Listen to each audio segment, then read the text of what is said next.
CYC is a free channel that presents the Word of God. And this is basically the bulk of our discussion. What are the challenges to evolution? You tell me. I have about 6. Can you tell me a couple, please? Missing links. What else? Good one. Yes, sir. Fossil records. What else? Yes, ma'am. The major one is if everything wants to go to entropy, how on earth can you go from an amoeba to this complex? I love your chemistry background. Very good. Okay, well, very good. This is good. 3 out of 6 on that one.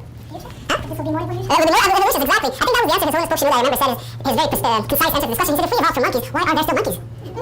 You see? Yeah, which is very logical. It makes sense. Why aren't all monkeys? Not only that, but why haven't we evolved into the next level? What makes you think that we are the kind of the king of the crop? Why didn't we evolve? Should have beyond human? But if evolution is true, then we should have evolved into Superman or whatever. Okay. Some challenges to this here. Number 1, evolution, and this is the one thing no Darwinian evolutionists can't have an answer for, and a challenge. Person who believes in Darwinian evolution to provide an answer for this, they don't, because they don't have one. The origin of the universe. Do you remember this slide? Well, wait a minute. You're beginning here, but what about this? Where is the origin? Where did this come from? The origin of the universe. Well, where did it come from? Here's what I'd like to say. Natural selection may help explain the survival of species, but not the arrival of species. Natural selection will help you understand or explain the survival of species, not the arrival of species. Where did it all come from? Can you provide an answer? You can't, because there's no answer. Can they provide an answer? They can't, because there's no answer. 2 options for origin. No one created the world out of nothing. Someone created the world out of nothing. Which view is more plausible and reasonable? You decide for yourself. No one created the world out of nothing. Wait a minute, there's a logical fallacy. No one created the world out of nothing. That's atheism, evolutionist. Someone created the world out of nothing. Theistic worldview. All right. Challenge number 2. I think you mentioned it. Bishoy, I think you mentioned that. No transitional fossils found. Then I have a little video clip that will explain what I mean. Oops, maybe in the next couple of slides. The fossil records must demonstrate a sequence of fully functional intermediate forms. Have you? Some claim, just to be honest, in presenting this to you, some claim that there were some transitional forms found in Australia or here and there, very, very, very scarce. Yeah, maybe a couple of, and they're not. When this was studied and investigated, that didn't turn out to be real transitional forms. There were actually, I was just watching a video on this, and I think I have it here for you. There were not actually transitional forms from species to species within the same species, but they have evolved into what's called adaptation. So within the same species. So it was within the micro evolution kind of realm, not macro. It hasn't yet been proven. And let me show you, here's the video.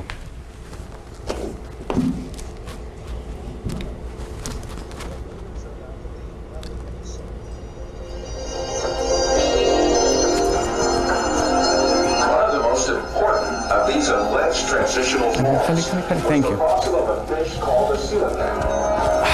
Then by years like the Miocene. Because of such reasons, one of the foremost defenders of the theory of evolution, the Harvard paleontologist Stephen Jay Gould, had to admit that Archaeopteryx could not be considered as a transitional form.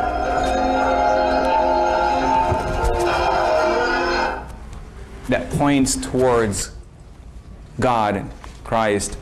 It would take me much greater faith to maintain my atheism than to believe in the Lord Jesus Christ. Really, it will take the evolutionist greater faith to believe in this than to believe in God, because his attributes are what?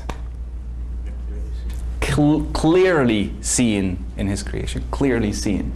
Whereas you're hanging on your whole theory to little feathers and anyways, it's almost comical. It's almost comical. But then you understand the reason.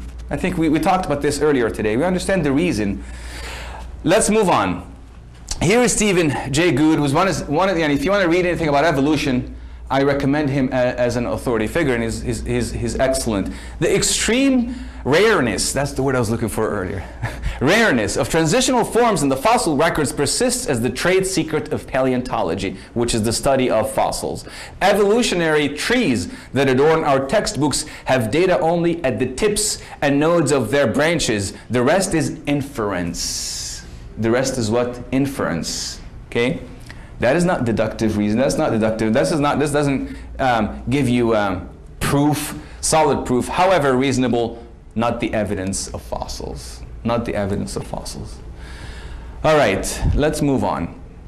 University of Chicago paleontologist, he spent most of his life studying fossils, not someone who read a chapter about fossils. I mean, he invested his life, he studied the fossil record and the diversity of life on Earth. He says, we are now 120 years after Darwin, and the knowledge of the fossil records has been greatly expanded. We now have 250,000 fossil species, but the situation hasn't changed much. We have even fewer examples of evolutionary transition than we had in Darwin's time.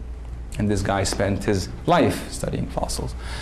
All right, so it's not so much that there are missing links. There are actually what? Missing chains. And that's different.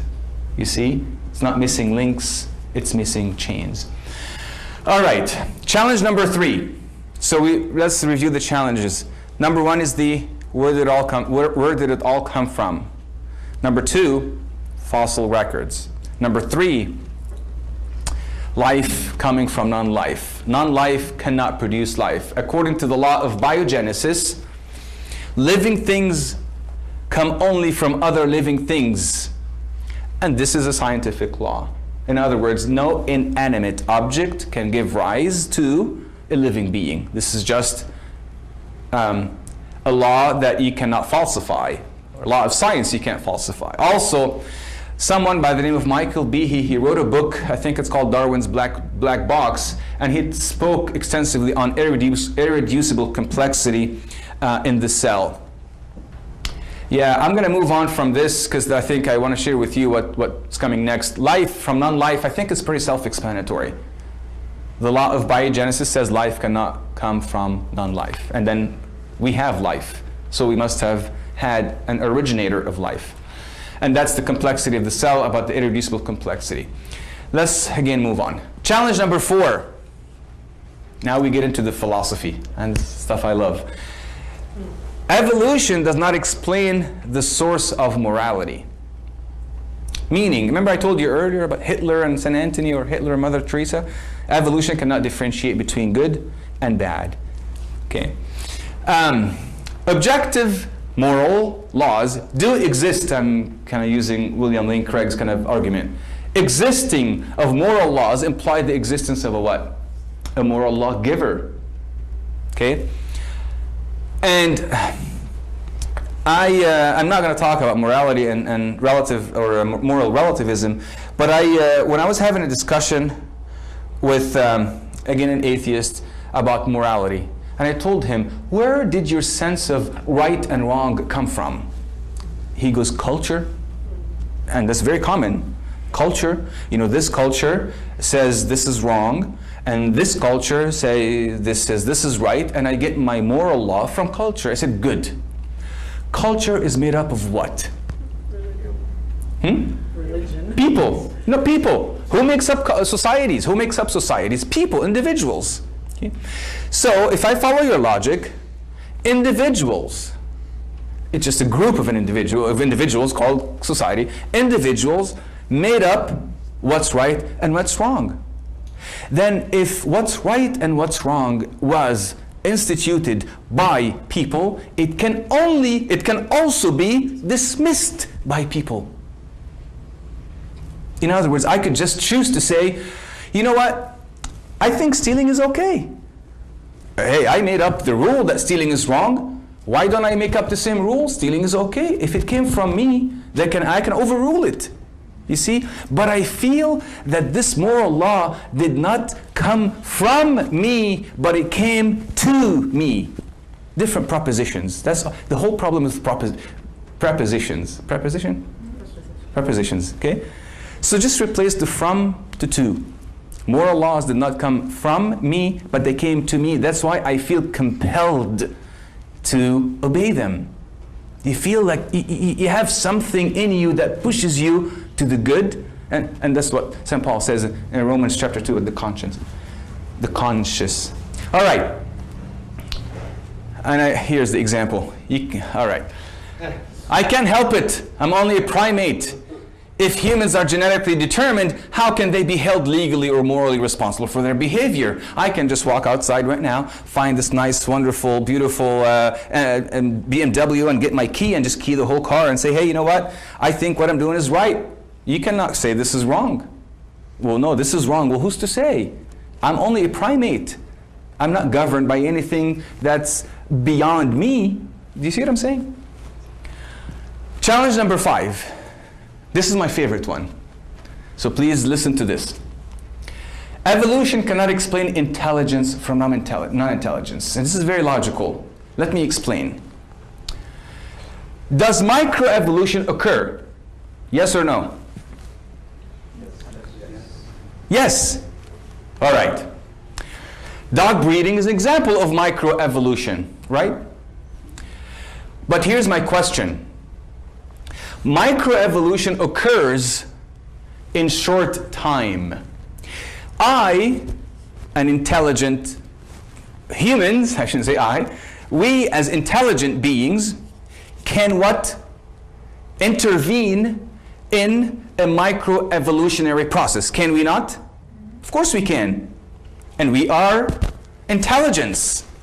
So, this is macroevolution over a long time. This is breeding over a short time. My question to you, if intelligence, listen to this, if intelligent breeding meets genetic limits, how can non-intelligence exceed them?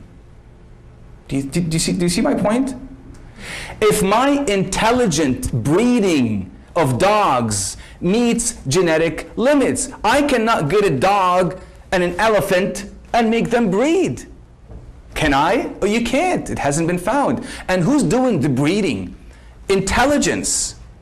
How can intelligence meet limitation when non-intelligence exceeds them and goes beyond the micro to the macro? Do you get it? It doesn't make sense. Do you see? It doesn't make sense. All right. Challenge number 6. Evolution cannot explain the purpose and meaning of life. Now, this is, again, we appeal to Biology the philosophy or and chemistry. well, let's talk about evolution, okay? If the person is heavy on the emotional, the touchy-feely kind of thing, well, let's talk about meaning in life. Do you see? Whichever avenue you select and choose, of course, with wisdom, you will end up with the answer, God. Do you get it? See? So use discernment on the approach of your apologetic method. Evolution cannot explain the purpose and meaning of life. There's no overarching meaning, no script to the play. We're all basically just dancing to whatever chemistry that is in us. We're dancing to the reaction of those chemicals, and there's no overarching script in this play. Some evolutionists and what they say about the meaning of life. This is quotations. So from John Paul Sartre to evolutionists and existentialists, he says, it's meaningless that we are born. It's meaningless that we die.